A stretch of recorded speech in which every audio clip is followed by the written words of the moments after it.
पेश है इस बुलेटिन में राजस्थान की बड़ी खबरें। हम आपके लिए इस बुलेटिन में लेकर आए हैं श्री गंगानगर हनुमानगढ़ जिले की भी प्रमुख खबरें। सबसे पहले नजर डालते हैं राजस्थान के सियासी घमासान को लेकर प्रमुख खबरों पर। महीने भर तक चले सियासी संग्राम के बाद आज आखिरकार सचिन पायलट और मुख्यमंत्री अशोक गहलोत की मुलाकात हुई।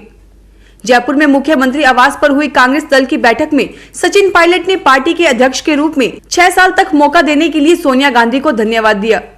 साथ ही उप मुख्यमंत्री के रूप में मौका देने के लिए अशोक गहलोत का आभार जताया। बैठक में मुख्यमंत्री अशोक गहलोत ने कहा कि 19 विधायकों के बिना भी वह विधानसभा में बहुमत साबित कर देते, लेकिन वह खुशी नहीं मिलती। पायलट के आने पर खुशी जाहिर करते हुए सीएम ने कहा कि अपने अपने होते हैं। बैठक में सीएम अशोक गहलोत ने कहा कि कांग्रेस विधानसभा में विश्वास मत प्रस्ताव पेश करेगी। राजस्थान में चल रही मोबाइल ओपीडी वैनों के जरिए आम जनता को न केवल मुख्यमंत्री निःशुल्क दवा योजना के तहत दवाओं का वितरण किया जाएगा, बल्कि जरूरी जांच के लिए नमूने लेने की सुविधा भी इन वैनों में उपलब्ध करवाई जाएगी। चिकित्सा व स्वास्थ्य मंत्री डॉक्टर रघु शर्मा ने यह जानकारी दी है। उन्होंने कहा कि सरकार ने राज्य भर में चलाई जा रही मोबाइल ओपीडी वैन के जरिए आम जन को और अधिक राहत देने के लिए निःशुल्क दवा और जांच योजना की सुविधा उपलब्ध कराने के निर्देश दिए हैं। शर्मा ने कहा कि कोरोना वायरस संक्रमण के अलावा अन्य बीमारियों के उपचार के लिए प्रदेश में चल रही मोबाइल ओपीडी वैन के जरिए हजारों लोग प्रतिदिन चिकित्सा सुविधाओं का लाभ ले रहे हैं। राजस्थान के राज्यपाल कलराज मिश्र ने प्रदेश में कोरोना वायरस के प्रतिदिन मरीजों की बढ़ती संख्या के प्रति गहरी चिंता व्यक्त करते हुए कहा कि वह कोरोना वायरस को लेकर राज्य सरकार और मुख्यमंत्री अशोक गहलोत से लगातार चर्चा कर रहे हैं। राज्यपाल ने कहा कि प्लाज्मा थेरेपी कोरोना का एक प्रभावी उपचार है। प्लाज्मा उसी व्यक्ति का लिया जाता है जो इस बीमारी से जंग जीतकर ठीक हुआ है। वर्तमान में प्रदेश के लगभग 27,000 व्यक्ति इस बीमारी से संक्रमित होने के बाद ठीक हो चुके हैं। अशोक गहलोत की अगुवाई वाली कांग्रेस सरकार ने विधानसभा के शुक्रवार से शुरू हो रहे इस सत्र में विश्वास प्रस्ताव लाने का फैसला किया है। पार्टी के एक नेता ने कहा कि विधायक दल की यहां हुई बैठक में यह घोषणा की गई है कि विधानसभा में विश्वास प्रस्ताव लाया जाएगा। विधायक दल की बैठक में मुख्यमंत्री गहलोत ने विधायकों से अब तक हुई बातों को भूलकर आगे बढ़ने को कहा है।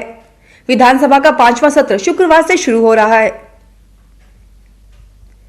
राजस्थान उच्च न्यायालय कांग्रेस में बसपा के 6 विधायकों के विलय को चुनौती देने वाली भाजपा विधायक मदन दिलावर और बसपा की याचिकाओं पर अगली सुनवाई शुक्रवार को करेगा। दलीलें सुनने के बाद न्यायमूर्ति महेंद्र कुमार गोयल ने इस मामले की अगली सुनवाई शुक्रवार को मुकर्रर की, क्योंकि बृहस्पतिवार को अर्ध कार्य दिवस था। कांग्रेस विधायक विश्वेंद्र सिंह ने बृहस्पतिवार को कहा कि मुख्यमंत्री अशोक गहलोत के नेतृत्व में राज्य सरकार अपना 5 साल तक का कार्यकाल पूरा करेगी। सिंह कांग्रेस के उन 19 विधायकों में से एक हैं जिन्होंने गहलोत के नेतृत्व के खिलाफ बगावत की थी और पार्टी ने उन्हें मंत्री पद से हटा दिया था। सिंह ने कहा कि कुछ मुद्दे थे और वे अपने खिलाफ मामलों के बाद राजस्थान लौटने से डर रहे थे, और अब जब पार्टी आलाकमान ने हस्तक्षेप किया है तो उन्हें आश्वासन दिया गया है कि सब कुछ ठीक हो जाएगा।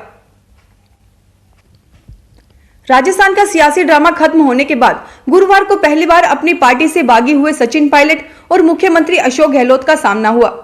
सचिन पायलट जयपुर में सीएम आवास में हो रहे कांग्रेस विधायक दल की बैठक में भी शामिल हुए। बीजेपी पर निशाना साधते हुए कांग्रेस विधायक दल की बैठक में शामिल पीसीसी चीफ गोविंद सिंह डोटासरा ने कहा कि अंग्रेजों की फूट डालो और राज करो की नीति बीजेपी की भी है। इसी अंग्रेजों की नीति पर बीजेपी ने राजस्थान में षड्यंत्र किया, लेकिन वो विफल हो गई। बता दें कि कांग्रेस विधायक दल की बैठक में सचिन पायलट और उनके समर्थक विधायक भी शामिल हैं। पूर्व मुख्यमंत्री वसुंधरा राजे ने ट्वीट के जरिए सरकार पर हमला बोला। उन्होंने कहा कि कुछ लोग भाजपा में फूट की खबरें फैला रहे हैं। उन्हें बता दूं कि भाजपा एक परिवार है जिसको आगे बढ़ाने के लिए हम सभी एकजुट हैं, संकल्पित हैं। राजमाता ने मुझे सिखाया था कि जिस पार्टी की मैं कार्य करता हूं उसके लिए राष्ट्र सर्वोपरि है और मैं उन्हीं के कदमों पर आगे बढ़ रही हूं। राजे ने शाम को राज्यपाल कलराज मिश्र से राजभवन में मुलाकात की।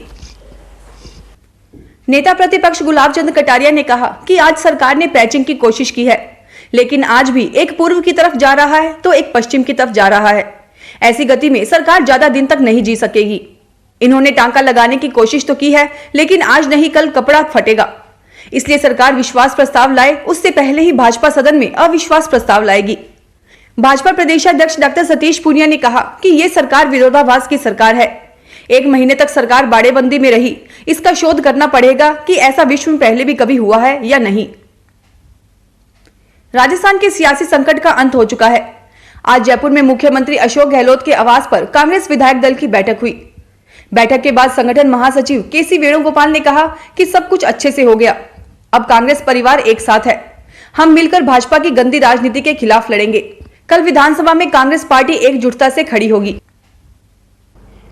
और अब खबरें श्री गंगानगर हनुमानगढ़ जिले की। श्री गंगानगर जिले में गुरुवार दोपहर और शाम को आई जांच रिपोर्ट में 19 और कोरोना पॉजिटिव रोगी सामने आए हैं। जिले में पॉजिटिव रोगियों की संख्या दिन प्रतिदिन बढ़ती जा रही है। PMO doctor KS. कामरा ने बताया कि केसरी सिंहपुर के वार्ड नंबर 13 में 3 और दुल्लापुर केरी में 1, श्री करणपुर बीएसएफ कैंपस में 10, श्री करणपुर के वार्ड नंबर 4 में 2, 3 ही छोटी गली नंबर 10 में और पुरानी आबादी के वार्ड नंबर 7 में 2 पॉजिटिव रोगी मिले हैं। श्री गंगानगर जिला कलेक्टर महावीर प्रसाद वर्मा ने गुरुवार को कलेक्ट्रेट सभा हॉल में जिला जन अभियोग निराकरण एवं सतर्कता समिति की बैठक में विभिन्न प्रकरणों की सुनवाई करते हुए 36 प्रकरणों का निस्तारण करवा दिया। बैठक में जल संसाधन विभाग के अधिशासी अभियंता दक्षिण खंड तथा जिला आयुर्वेद अधिकारी के प्रकरण होने के बावजूद बैठक में नहीं आने के कारण उन्हें कारण बताओ नोटिस थमाने के निर्देश दिए हैं। श्री गंगानगर जिले में श्री करणपुर पंचायत समिति के गांव 39 जीजी का उचित मूल्य दुकानदार लक्ष्मण दास भगवान दास उपभोक्ताओं के हक का राशन ही डकार रहा था। उपभोक्ताओं की जांच पर प्रवर्तक निरीक्षक संदीप गौड़ द्वारा की गई जांच में शिकायत का सत्यापन होने के बाद डीएसओ राकेश सोनी ने गुरुवार शाम एक आदेश जारी करके डिपो होल्डर का लाइसेंस निलंबित कर दिया। श्री गंगानगर के जवाहर नगर पुलिस थाना क्षेत्र में मोबाइल झपटने की दूसरी वारदात हो गई। बाइक सवार 3 युवकों ने एक युवती से मोबाइल छीन लिया और फरार हो गए। पुलिस ने जवाहर नगर निवासी अनुष्का गुप्ता पुत्री राकेश गुप्ता की रिपोर्ट पर अज्ञात 3 युवकों पर मुकदमा दर्ज किया है। हनुमानगढ़ जिला कलेक्टर जाकिर हुसैन और एसपी श्रीमती राशि डोगरा ने गुरुवार को टाउन के एनएमपीजी कॉलेज ग्राउंड पर स्वतंत्रता दिवस जिला स्तरीय समारोह की अंतिम रिहर्सल देखी। एडीएम अशोक असीजा और एडिशनल एसपी जस्साराम बोस भी उनके साथ थे। जिला कलेक्टर ने पुलिस जीप पर सवार होकर परेड का जायजा लिया, फिर परेड का मार्च पास्ट देखा।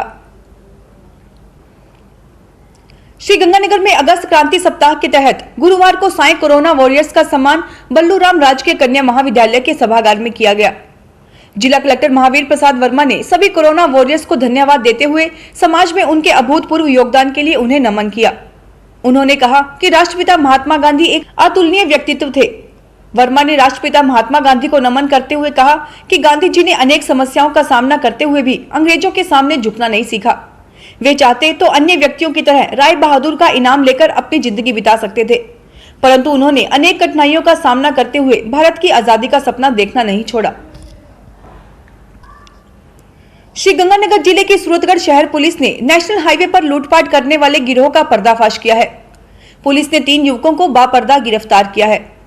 थाना प्रभारी राम कुमार लेघा ने बताया कि लूट के आरोप में रियासत अली, अरुण मजबी और राजेश मेघवाल को गिरफ्तार किया है। पूछताछ में सामने आया कि तीनों युवक सुनसान इलाके में वाहन के पीछे से पत्थर मारते थे। धमाका होने पर चालक वाहन को रोककर देखता था, तभी तीनों युवक वाहन चालक से लूटपाट करते थे। गत दिवस सादुलशहर निवासी ट्रक चालक राकेश कुमार ने अज्ञात युवकों पर लूटपाट करने के आरोप में मुकदमा दर्ज करवाया था। हनुमानगढ़ में राष्ट्रपिता महात्मा गांधी की 150वीं जयंती वर्ष के आयोजनों की श्रृंखला में 9 से 15 अगस्त तक मनाए जाने वाले अगस्त क्रांति सप्ताह के 5वें दिन जिले भर के करीब 225 कोरोना वॉरियर्स को जिला स्तरीय कार्यक्रम में सम्मानित किया गया। जिला स्तरीय कोरोना वॉरियर्स सम्मान समारोह का आयोजन जंक्शन स्थित अग्रसेन भवन में किया गया, जिसमें डॉक्टर्स, नर्सेज, पुलिस, सफाई कर्मचारियों, भामाशाहों, समाज सेवकों, सामाजिक संगठनों, प्रशासन और पुलिस के अधिकारियों को सम्मानित किया गया। फिलहाल इस बुलेटिन में इतना ही, फिर हाजिर होंगे और बड़ी खबरों के साथ। एसबीटी न्यूज के वीडियो देखने के लिए हमारे चैनल को सब्सक्राइब करें और नोटिफिकेशन पाने के लिए बेल आइकन को प्रेस करें।